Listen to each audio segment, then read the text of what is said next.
बच्चों, आप सभी का पुनः हमारे चैनल आइडियल देव क्लासेस में स्वागत है। बच्चों, आज हम आपके लिए प्री बोर्ड परीक्षा से संबंधित महत्वपूर्ण प्रश्न लेके आए हैं जो कक्षा 8वीं के लिए है। और विषय कौन सा है? आपका विषय हिंदी।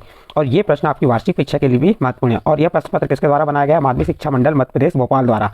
तो चलिए देखते हैं हम कक्षा 8वीं विषय हिंदी का प्री बोर्ड का महत्वपूर्ण प्रश्न पत्र।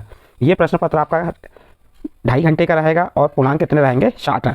अब देखिए, आपको बहुविकल्पी प्रश्न आएंगे। किस प्रकार का पेपर आता है, इस पेपर के माध्यम से आपको बताएंगे। आपको इस प्रकार से चित्र बने हुए आएंगे। देखिए, यहाँ एक बहुविकल्पी प्रश्न आया है। यहाँ दिया है, दी गई सूचना के आधार पर प्रश्नों के उत्तर में से सही विकल्प चुनकर लिखिए। आपको यहाँ पे ये चित्र दिया हुआ है, ये सूचना दी हुई है। देखो, वृक्ष लगाओ प्रदूषण बचाओ। ये क्या लिखा है? वृक्ष लगाओ प्रदूषण बचाओ। पानी, पेड़ और शुद्ध हवा जीवन के लिए अनमोल है। फिर दिया, पेड़ हमें देते हैं ऑक्सीजन जिससे चलता है हमारा जीवन। अगर एक पेड़ लगाएंगे तब से हमारा काम आएंगे। पर्यावरण संरक्षण और वृक्षारोपण का महत्व। पेड़ लगाओ जीवन बचाओ।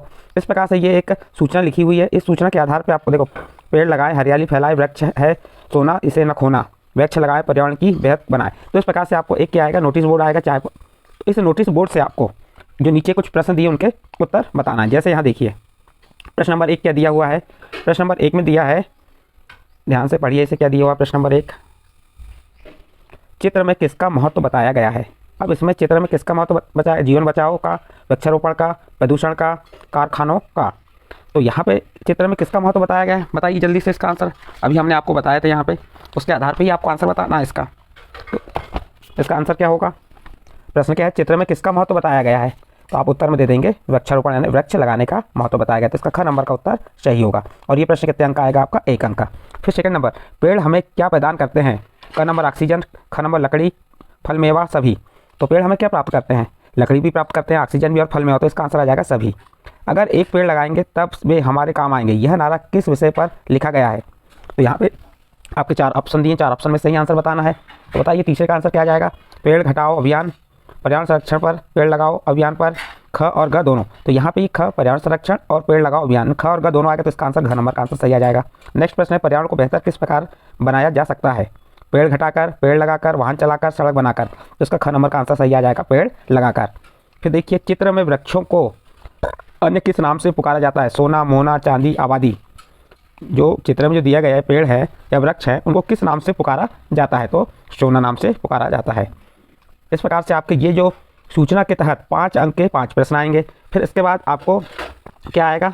देखिए यहाँ पे, निम्नलिखित गद्यांश को पढ़कर नीचे दिए गए प्रश्नों के उत्तर में से सही विकल्प चुनकर लिखना। इस गद्यांश को आपको पढ़ना है। इस गद्यांश को पढ़ने के बाद जो नीचे कुछ प्रश्न दिए हैं उन प्रश्नों के हमें क्या देना है? उत्तर देना है। तो सबसे पहले हम गद्यांश पढ़ लेते हैं। अन्याय का अंत न्याय और प्रेम से ही हो सकता है। अन्याय एक प्रक्रिया है, यदि अन्यायपूर्ण की जाए तो अन्याय का ही आदान प्रदान होता है जो स्थायी संघर्ष तथा भेदभाव का ही पोषण करता है। इस प्रकार अन्याय का उत्तर न्याय और प्रेम से देना है। किंतु इसका अर्थ यह नहीं है कि अपने प्रति अन्याय करने वाले में अपने से अधिक बल है तो उसके मन की बात पूरी करने के लिए अपने मन को दबा लें अथवा बदल दें। अन्यायकर्ता कितना ही सबल हो, उससे भयभीत ना हो। हमें उसके अन्यायपूर्ण प्रस्ताव को स्वीकार नहीं करना है, भले ही प्राणों की आहुति देनी पड़े। ये आपको एक गद्यांश दिया है। अब इस गद्यांश के अंतर्गत नीचे कुछ प्रश्न दिए हैं, उनके प्रश्नों के उत्तर आपको बताना है जो सही विकल्प के रूप में है। तो ये भी बहुत सरल है आपके। देखिए यहाँ पे क्या दिया, उपयुक्त गद्यांश के आधार पर हमें क्या स्वीकार नहीं करना चाहिए? तो उत्तर में क्या आ जाएगा? अन्याय। इसका उत्तर क्या हो जाएगा? उपयुक्त गद्यांश के आधार पर, जो गद्यांश हमने अभी पढ़े उसके आधार पर हमें क्या स्वीकार नहीं करना चाहिए? अन्याय। तो ख नंबर का आंसर सही होगा। इसके बाद प्रश्न नंबर 7 है, आदान प्रदान में कौन सा समास है? तो इसमें द्वंद्व समास है, क्योंकि आदान और प्रदान दोनों क्या है? द्वंद्व समास के अंतर्गत आते हैं और दोनों पद प्रधान है, इसलिए द्वंद्व समास होगा। नेक्स्ट अगला प्रश्न है, अन्याय शब्द में उपसर्ग है। अन्याय शब्द में कौन सा उपसर्ग आ जाएगा? A number. ये इसका घ नंबर का आंसर सही होगा। अ उपसर्ग है। उपसर्ग कहाँ लगता है? शुरू में लगता है। आहुति का अर्थ है चले जाना, न्यौछावर करना, आकर हुती और इनमें से कोई नहीं। तो इसका सही आंसर ख नंबर, न्यौछावर करना। तो फिर अगला प्रश्न है, प्रश्न नंबर 10, इस गद्यांश का उचित शीर्षक है। तो इस गद्यांश का उचित शीर्षक क्या हो जाएगा? ख नंबर का आंसर सही होगा, अन्याय। तो इस प्रकार बच्चों आपका जो ये प्रश्न था, प्रश्न नंबर 2, इसमें क्या दिया था? गद्यांश दिए थे और उस गद्यांश के तहत आपको 5 विकल्प दिए हैं और उस विकल्पों के आपको आंसर चुनकर लिखना था। तो इस प्रकार से 5 विकल्प आपके 10 अंक यहाँ पे कंप्लीट होते हैं। 5 अंक किसके अंतर्गत हुए थे? आपके सूचना वाला इससे, और 5 अंक जिससे कंप्लीट हुए गद्यांश से। ऐसे 10 प्रश्न आपके कंप्लीट हो गए, 10 अंक यहाँ पे कंप्लीट हुए। बहुत सरल था, आपको तैयारी इसी प्रकार करना है। फिर दिया प्रश्न 11, निम्नलिखित पंक्तियों के भाव स्पष्ट कीजिए। ये एक पंक्ति दी है, इसके हमको क्या करना है? भाव स्पष्ट करना है। कैसे करना है देख लीजिए। काट अंध उर के बंद स्तर, बहाजन्नी ज्योतिमय निर्झर, कलुष भेद तम हर, प्रकाश भर जगमग जग कर दे।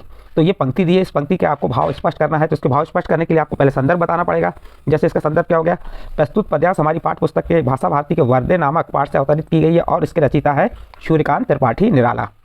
और प्रसंग में क्या बताएंगे, प्रसंग कैसे बताएंगे, जो आपका जो पंक्ति है, जो पद्यांश है, उसके आधार पर प्रस्तुत पंक्तियों में कवि ने ज्ञान की ज्योति से पूरे संसार को चमकाने की कामना की है। अब इसके भावार्थ क्या होंगे, भावार्थ देखिए, हे मानव, हे माँ, किससे कह रहा है, माँ से कह रहा है।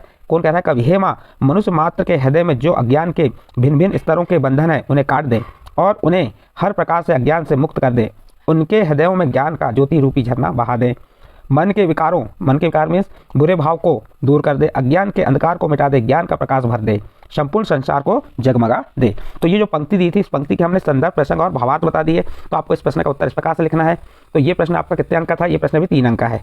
इसके बाद अगला प्रश्न है प्रश्न नंबर 12, लता जी को समूचे राष्ट्र की गायिका क्यों कहा जाता है। तो चलिए इसका उत्तर देखते हैं। उत्तर है, मध्य प्रदेश के इंदौर नगर में जन्मी लता मंगेशकर ने गायन की यात्रा सन 1947 में प्रारंभ की थी। जो लता मंगेशकर जी थी, इनका जन्म कहाँ हुआ था, मध्य प्रदेश के इंदौर नगर में इनका जन्म हुआ था और इन्होंने अपनी गायन की यात्रा सन 1947 की, जो गीत गाने की यात्रा कब प्रारंभ की थी, 1947 से प्रारंभ की थी। उन्होंने हर भाव, धर्म और भाषा के गीतों में अपने स्वरों को सजोया, इसलिए वे समूचे राष्ट्र की गायिका हैं। नेक्स्ट प्रश्न है, रैदास की भक्ति किस भाव की है, उदाहरण देकर लिखिए। तो उत्तर हो जाएगा, रैदास की भक्ति दास भाव की है।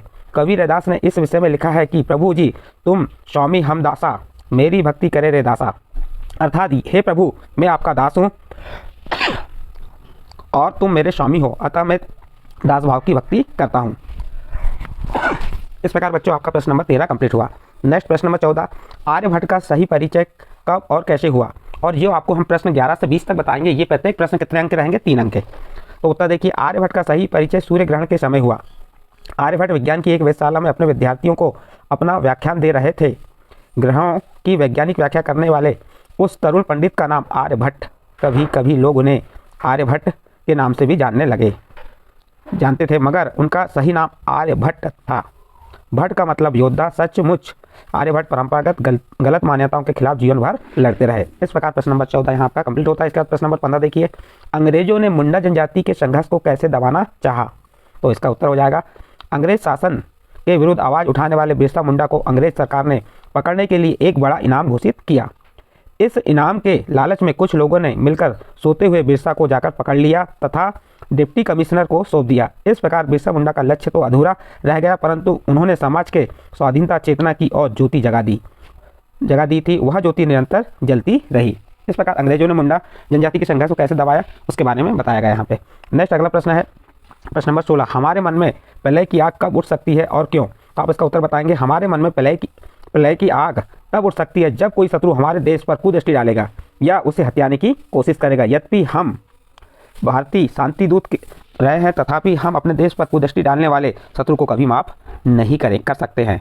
इस प्रकार आपका प्रश्न नंबर 16 यहाँ कंप्लीट होता है। इसके बाद प्रश्न नंबर 17, निम्नलिखित संधि पदों का विच्छेद करके संधि का नाम बताइए।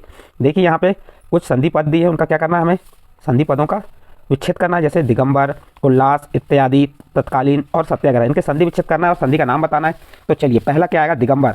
तो दिक धन अंबर क्या हो जाएगा, दिगंबर। ये कौन संधि है, स्वर संधि। दूसरा उत धन लास, तो क्या बन जाएगा, उल्लास। यहाँ पे त यानी कि व्यंजन से जोड़ रहे हैं शब्द, इसलिए क्या आ जाएगा, ये व्यंजन संधि। इति धन आदि इत्यादि, ये कौन सी संधि हो गई, स्वर संधि। तत्धन कालीन, तत्धन कालीन कौन सी संधि हो गई, व्यंजन संधि, तत्कालीन।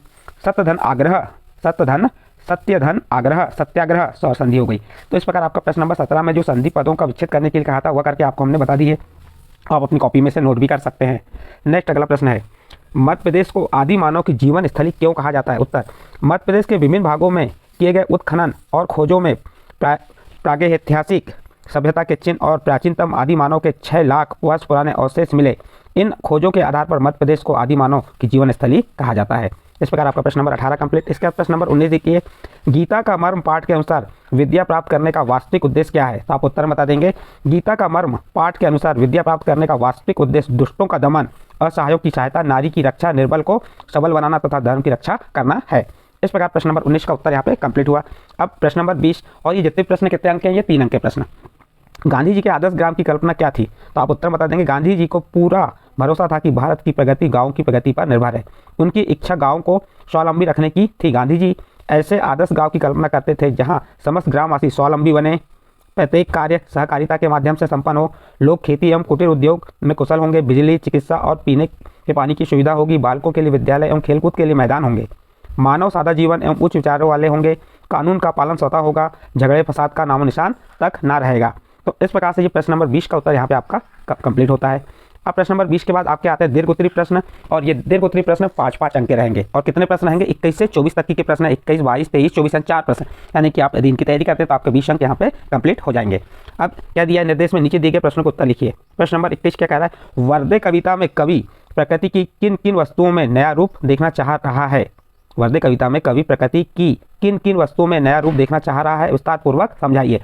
ये आपका 5 अंक का प्रश्न है, इसलिए इसको विस्तार से थोड़ा सा लिखना पड़ेगा आपको, कम से कम 100 से 150 200 शब्दों में लिखना पड़ेगा। देखिए इसका उत्तर क्या है। कवि निराला जी अपने कविता में प्रकृति की ही वस्तु का चित्रण नए रूप में किया है। वे चाहते हैं कि प्रकृति में कोई भी वस्तु अपने पुराने अथवा अतीत के स्वरूप में ना बनी रहे। वे चाहते हैं कि वहाँ मधुरता हो, भावुकता हो, सजीवता हो, क्योंकि प्रकृति अपने प्रति प्रधान स्वरूप में मनुष्य मन को शुद्धता, पवित्रता और कोमलता प्रदान करती है। किसको? मनुष्य को। इस प्रकार आगे देखिए फिर, प्रकृति अपने प्रत्येक बदलते स्वरूप में प्रेम और सौंदर्य का उपदेश देती है। प्रकृति के स्वतंत्र विकास में उसकी निर्भीकता तथा सभी के कल्याण की भावना मनुष्य में विकास पाती है। प्रकृति में मुक्त चित्रण में कवि ने रूढ़ियों की अंधेरी काया को तोड़कर मानव मुक्ति का आदेश दिया है। नए बादल की मधुर गंभीर गर्जना लोगों के मन के विकारों को दूर करके अपने सुखद वर्षा में से पृथ्वी को शस्य श्यामला बनाती है। कवि ने अपनी कविता में सर्वत्र ही अज्ञान के अंधकार को मिटाने तथा ज्ञान के प्रकाश से संपूर्ण जगत को लाभ देने के लिए सारदा से नम्र निवेदन किया है कि संपूर्ण समाज सत्य, शिव और सुंदर बन जाए। इस प्रकार बच्चों आपका प्रश्न नंबर 21 कंप्लीट होता है। आप इसके उत्तर को लिख सकते हैं, याद कर सकते हैं, पढ़ सकते हैं। अगला प्रश्न है, परीक्षा में सफलता प्राप्त करने पर अपने मित्र को बधाई पत्र लिखिए। ये भी आपका 5 अंक का प्रश्न है, और आपको क्या करना है? आप परीक्षा सफलता प्राप्त करने पर अपने मित्र को बधाई पत्र लिखना है। तो किस प्रकार से लिखेंगे? देखिए, ये बधाई पत्र हम लिखे बताएं। इस साइड अपने प्रिय मित्र का नाम और जो भी वार्ड नंबर है, वार्ड नंबर लिख दिए। वार्ड नंबर 10 गोविंद कॉलोनी, यहाँ पे आएगा। वार्ड नंबर 10 एक्चुअली इधर आ चुका है, तो यहाँ ये वार्ड नंबर 10 कहाँ पे आ जाएगा? यहाँ पे। और आपके स्थान का नाम लिख देंगे इस साइड पे, आमला। ये आमला भी इस साइड पे आएगा। ये गलती से इधर प्रिंट हो चुका है, ये वार्ड नंबर, ये आमला कहाँ पे आएगा? वार्ड नंबर 10 यहाँ पे आएगा, और गोविंद कॉलोनी आमला। आप पता इधर लिखेंगे और अपने दोस्त का नाम इस साइड पे लिखेंगे। क्या लिखेंगे? अब इसके बाद आप चालू करेंगे पत्र लिखना। कल दैनिक भास्कर में तुम्हारा परीक्षा फल देखने पर ज्ञात हुआ कि तुम परीक्षा में प्रथम श्रेणी में उत्तीर्ण हुए हो। तुम्हारी सफलता पर मुझे अत्यधिक प्रसन्नता का अनुभव हुआ। सबसे प्रथम अपनी इस सफलता पर मेरी हार्दिक बधाई स्वीकार कीजिए। कामना है कि तुम भविष्य में भी इसी प्रकार सफलता की डगर पर अग्रसर होते रहेंगे। इस प्रकार से आपने अपने मित्र को ये पत्र लिख दिए। अब उसके बाद दिनांक इस साइड लिखेंगे, तारीख इस साइड लिख देंगे, और अपना नाम इस साइड लिख देंगे। तो इस प्रकार से आप पत्र लिख देंगे। नेक्स्ट अगला प्रश्न, प्रश्न नंबर 23, अंग्रेजों द्वारा मुंडा जनजाति पर किए गए अन्याय और अत्याचार का वर्णन कीजिए। यह प्रश्न भी आपका 5 अंक का है। उत्तर देखिए, बिरसा मुंडा के समय में मुंडा जनजाति और जनजातियों की आर्थिक स्थिति बहुत दयनीय थी। वे अपनी जमीन के मालिक थे जिसमें वे फसलें उगाते थे। उनकी अपनी ग्राम व्यवस्था थी, पंच पंचायतें थी, और रहन सहन का अपना परंपरागत ढंग था। अंग्रेजों ने इन सब को नष्ट करके जमींदार, जागीरदार, जंगल के ठेकेदार और दलाल उन पर लाद दिए। वनवासी जातियां अपनी ही जमीन पर मालिक से नौकर हो गए। व्यवस्था, भूख और दमन के कारण वे स्वयं को असहाय समझने लगे। इससे स्पष्ट होता है कि अंग्रेज सरकार ने मुंडा जनजाति पर अनेक अत्याचार किए। इस प्रकार प्रश्न नंबर 23 कंप्लीट हुआ। इसके बाद प्रश्न नंबर 24, रस की परिभाषा देते हुए किन्हीं 4 रसों के नाम और उनके स्थायी भाव के नाम लिखिए। तो आपको रस की परिभाषा क्या दे देंगे? काव्य को पढ़ने, सुनने या देखने से पाठक या श्रोता अथवा दर्शक के हृदय में जो अलौकिक आनंद की प्राप्ति या अनुभूति होती है उसे रस कहते हैं। या आप ऐसा भी लिख सकते हैं, हृदय के हृदय में जब स्थायी भाव, विभाव, अनुभाव और संचारी भाव का संयोग होता है उसे रस कहते हैं, या रस की निष्पत्ति कहते हैं। या सरलतम रूप में क्या बोल सकते हैं? काव्य को पढ़ने, सुनने या देखने से जो हमें आनंद की प्राप्ति, श्रोता को या हमें जो आनंद की प्राप्ति होती है उसे रस कहते हैं। रस के प्रकार कितने होते हैं? रस 4 प्रकार का होता है। स्थायी भाव, विभाव, अनुभाव और ये रस के अंग है। रस के 4 अंग होते हैं, स्थायी भाव, विभाव, अनुभाव और संचारी भाव, और रस के 10 प्रकार होते हैं। तो यहाँ पे प्रश्न में पूछा है आपको 4 रसों के नाम और उनके स्थायी भाव, लेकिन हमने पूरे रस का विस्तार से वर्णन करके यहाँ पे आपको बताएं। तो परिभाषा हो गई। अब ये अंग है स्थायी भाव। तो स्थायी भाव कौन से होते हैं? स्थायी भाव स्थायी रूप से चित्त में स्थित रहते हैं। प्रत्येक रस का एक स्थायी भाव होता है। रस और उनके स्थायी भाव, देखिए अब उनके रस और उनके स्थायी भाव, ये हमने एक साइड रस लिख दी है, एक साइड स्थायी भाव। तो श्रृंगार रस का स्थायी भाव रति, रोद रस का क्रोध, वीर का उत्साह, शांत का निर्वेद, अद्भुत का विस्मय, करुण का शोक, हास्य का हास, विभत्स का जुगुप्सा, घृणा, भयानक का भय, वात्सल्य का वात्सल या वत्सल। तो ये रस और उनके स्थायी भाव बता दिए हमने। आप ये भी ध्यान रखेंगे रस के कितने अंग होते हैं, 4, और प्रकार कितने होते हैं, 10। हम चारों प्रकारों की परिभाषा बता रहे हैं। पहला अंग हो गया आपका, पहला अंग स्थायी भाव हो गया कंप्लीट। अब विभाव क्या है, दूसरा अंग, मनुष्य के हृदय में जिन कारणों से काम, क्रोध एवं भय आदि भावों का अनुभव होता है उसे विभाव कहते, वे विभाव कहलाते हैं। विभाव 2 प्रकार के होते हैं, आलंबन विभाव, उद्दीपन विभाव। आलंबन विभाव क्या है, जिनका आलंबन ग्रहण करके हृदय में स्थिर भाव को जागृति होती है। और उद्दीपन, वे उपकरण, पदार्थ अथवा वातावरण जिनसे उत्पन्न भाव को और अधिक उत्कृष्ट मिले, वे उद्दीपन विभाव कहलाते हैं। फिर तीसरा अंग है अनुभाव। आंतरिक भाव को प्रकट करने वाली शारीरिक चेष्टाएं अनुभाव कहलाती हैं। अनुभव हो गया, यहाँ चेष्टाएं थोड़ा सुधार लेंगे। अनुभाव कहलाते हैं जैसे आप अपना पसीना आना, भुजा पड़कना, ये क्या हो गया, अनुभाव। संचारी भाव क्या है, जो भाव मन में थोड़े समय के लिए उत्पन्न होकर चले जाते हैं वे संचारी भाव कहलाते हैं। जैसे शंका, हर्ष, चिंता आदि। इनकी संख्या 33 होती है। स्थायी भाव की संख्या 10 होती है और संचारी भाव की संख्या कितनी होती है, 33 होती है। स्थायी भाव स्थिर होते हैं और संचारी भाव अस्थिर होते हैं। इस प्रकार बच्चों आपको हमने रस के चारों अंग परिभाषा सहित बता दिए। अब यहाँ पे आपको जो पूछा था प्रश्न में, पूछा था बस क्या पूछा था प्रश्न में, रस की परिभाषा। तो आपको रस की परिभाषा लिखना है, 4 रसों के नाम। तो यहाँ पे हमें 10 रसों के नाम बता दिए हैं। अब 10 में से आपको जो 4 रस हैं वह आप बता सकते हैं, जो भी आपको याद हो। तो इस प्रकार से आपका 24 नंबर का प्रश्न यहाँ पे कंप्लीट होता है। और 24 नंबर के प्रश्न के साथ आपका ये जो प्री बोर्ड परीक्षा के लिए जो प्रश्न पत्र है वह कंप्लीट हुआ। इसके प्रश्नोत्तरी बहुविकल्पी प्रश्न आपको जो बताए, यदि ये समझ आए तो आप हमारे चैनल आइडियल देव क्लासेस सब्सक्राइब कीजिए, लाइक कीजिए एवं अन्य ग्रुपों में शेयर जरूर कीजिए।